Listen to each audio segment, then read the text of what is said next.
విశాఖ ఉక్కు ఆంధ్రుల హక్కుని ఉద్యమాలు చేసి ప్రాణ త్యాగాలు చేసి ఆ ప్రాజెక్టు సాధించుకుంటే ఇటీవలది సిక్ అయ్యే పరిస్థితి వచ్చింది, ప్రైవేటైజేషన్కు పోయే పరిస్థితికి వచ్చింది. ఆ సందర్భంలో తెలుగు ప్రజల యొక్క సెంటిమెంట్ని కాపాడడానికి మీరు ముందుకొచ్చారు. మీరు పడిన తపన నేను చూశాను.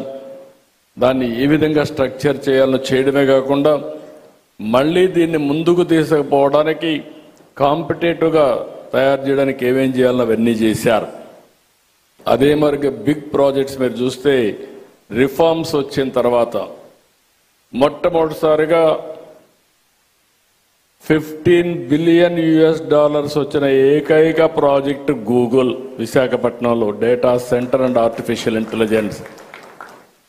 అది వచ్చినప్పుడు వాళ్ళు కొన్ని అనుమానాలు ఇవన్నీ అడిగితే వాళ్ళ అనుమానాలన్నీ నివృత్తి చేసి ఆ ప్రాజెక్టు విశాఖపట్నానికి వచ్చిందంటే అది పూర్తిగా మీ సహకారం, ప్రధానమంత్రి ఆశీస్సులు. దీనికి మనస్ఫూర్తిగా మీకు ధన్యవాదాలు, కృతజ్ఞతలు తెలియజేస్తున్నారని చెప్పి కూడా నేను మీకు తెలియజేస్తున్నాను.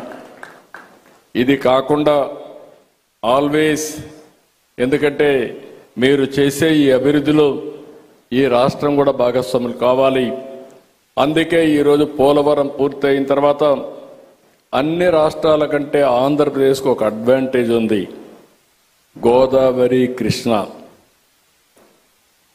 దీంట్లో కూడా గోదావరిలో ఎక్కువ నీళ్లు సముద్రానికి పోతున్నాయి. ఆవరేజ్న 100 సంవత్సరాలు చూస్తే 2800 టీఎంసీ నీళ్లు సముద్రానికి పోతున్నాయి.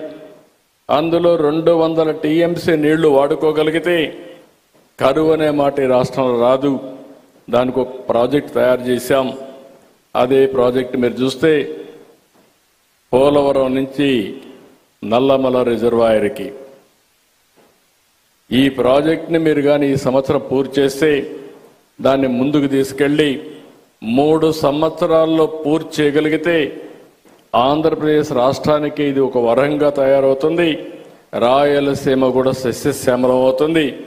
నీటి సమస్య పరిష్కారం అవుతుంది. ఇది ఏ రాష్ట్రానికి కూడా సంబంధించిన ప్రాజెక్టు కాదు. సముద్రం లేకపోయే మిగులు జలాలు వాడుకొని ఈ రాష్ట్రాన్ని అభివృద్ధి చేసి దేశ ఆర్థిక వ్యవస్థకు తోడ్పాటిచ్చే పరిస్థితి వస్తుంది. దీనికి సహకరించవలసిందిగా మేడం గారిని కోరుతున్నా. రెండోది, మీరు ఒకసారి చూస్తే రాయలసీమ, ఒకప్పుడు రాయలసీమ రాళ్లసీమగా మారిపోతుందని, ఎడారిగా మారిపోతుందనే పరిస్థితికి వచ్చింది. తాగేదని కూడా నీళ్ళు లేని పరిస్థితి వచ్చాయి. ఇప్పుడిప్పుడే రికవర్ అయ్యే పరిస్థితి వచ్చింది.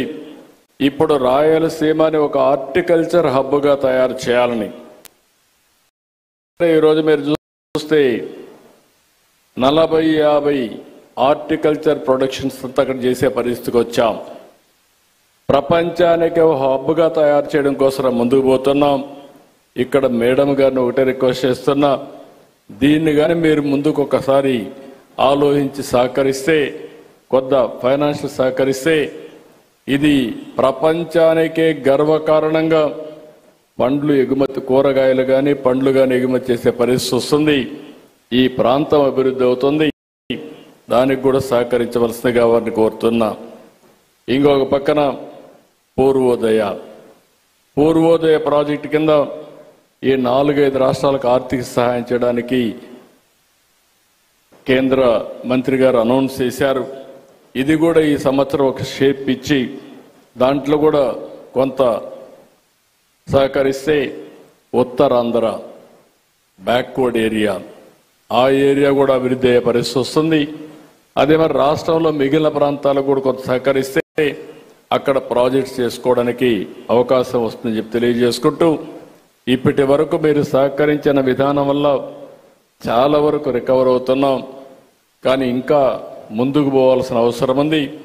ఒకటే అష్యూర్ చేస్తున్నా మేడంకి, 5 సంవత్సరాలు మీరు సహకరించండి.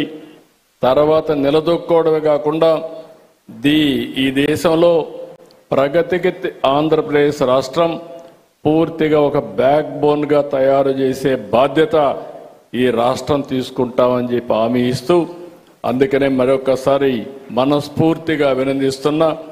ఇంకొక రిక్వెస్ట్ కూడా, ఇక్కడ రైతులు ఉన్నారు, ఇంత మునుపు కూడా క్యాపిటల్ గెయిన్స్ వాళ్ళకందరికి కూడా ఎగ్జంప్షన్ ఇచ్చారు, ఒక టైం పెట్టి ఇచ్చారు. కానీ 5 సంవత్సరాలు విధ్వంసం వల్ల వాళ్ళు ఏమీ చేసుకోలేకపోయారు. ఆ బెనిఫిట్ రాని పరిస్థితి వచ్చింది. మీరు కొంత సమయం ఎగ్జంప్షన్ ఇస్తే ఆ బెనిఫిట్ కూడా రైతులకు వస్తుంది. త్యాగం చేసిన రైతులకు స్ఫూర్తినివ్వాల్సిన అవసరం ఉంది.